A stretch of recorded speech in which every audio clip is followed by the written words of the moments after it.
मला तोडगा काढायचा आहे। मुख्यमंत्री शिंदे साहेबांना, देवेंद्र फडणवीस साहेबांना, अजितदादांनी यायचं, स्वतः मालक ते आणि त्यांनी आमच्या मागणीप्रमाणे तोडगा काढा, त्यांनी स्वतः यावं, आम्ही त्यांना आज त्यांनी यावं ही त्यांना विनंती करतो। कारण परत म्हणू नका की आमचे दार उघडे नाहीत आणि आम्ही चर्चा करत नाही। आम्ही चर्चा करून आमच्या मागणीप्रमाणे तोडगा काढा, आम्हाला काय मुंबईची अवस्था, तुम्ही नाही आले आमचा नाविलाज आहे, आम्ही आझाद मैदानाला उपोषण करणार म्हणजे करणार।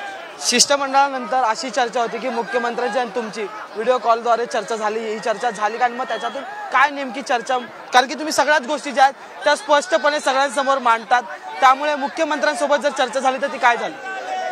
मुख्यमंत्र्यांसोबत चर्चाच नाही झाली, नाही असं म्हणत होते लोक की मुख्यमंत्र्यांची व्हिडिओ कॉन्फरन्सद्वारे तुमच्यासोबत नाही तिथं रेंज बी नाही आणि नाही बी, मी आम्हाला काय म्हणतो त्यात कायला पाहिजे, त्यांसगळं चर्चा झाली, मग इकडे काय निघालो।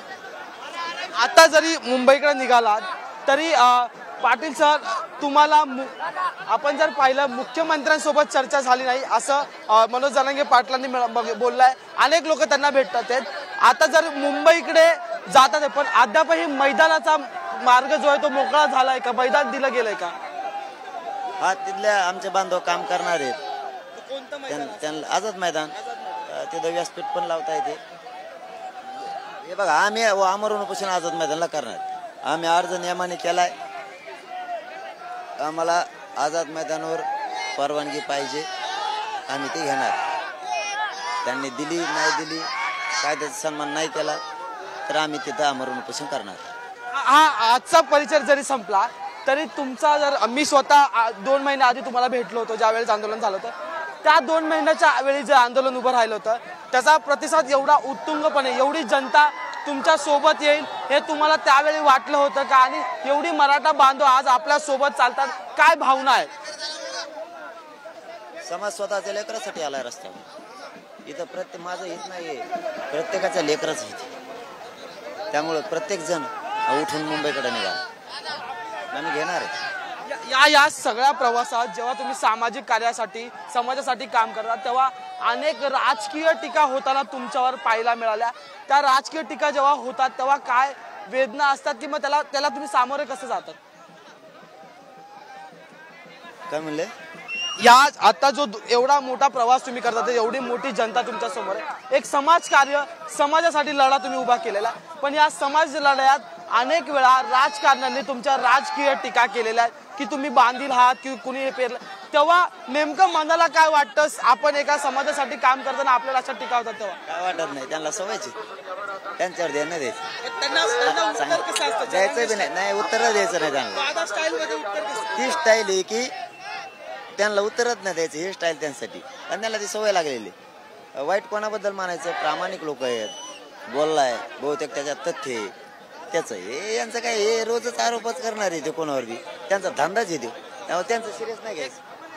एक आता जर पाहिलं तर नुकतंच त्यांचं पुन्हा एकदा औक्षण जे आहे ते सुरू आहे, अनेक लोक जे त्या संपूर्ण प्रवासात जोडली जात आहेत। माझ्या मागं बघितलं तर गाड्याच्या गाड्या असतील, लहान मुलांना घेऊन अख्खच्या अख्खं कुटुंब जे ते रस्त्याने जाताना त्यांना जोडलं जात आहे, महिला असतील, लहान मुलं असतील, त्यांचं संपूर्णतः कुटुंब असेल औक्षण करतात ते, लहान मुलांना घेऊन जे तर हा सगळा कुटुंब परिवार मनोज जरांगे पाटील यांना भाऊ, दादा असा आवाज देऊन भेटायला येतात। एक शेवटचा प्रश्न आहे माझा की जर हे आंदोलनाचा तोडगा आपण जर पाहिलं तर अनेक लोक जे ह्या ठिकाणी भेटायला दादा आणि भाऊ असाच आवाज देऊन जे ते यांना भेटायला येतात, अनेक लोकांना हात मिळवायचे असतात, औक्षण जे ते वेळोवेळी प्रत्येक चौकात होताना आपल्याला पाहायला मिळतंय। एक शेवटचा प्रश्न आहे माझा की मुंबईत पोहोचलात, एवढं मोठं संख्याबळ असणार आहे, त्यावेळी जर सरकारने लवकरात लवकर तोडगा काढला नाही तर पुढची भूमिका काय असणार?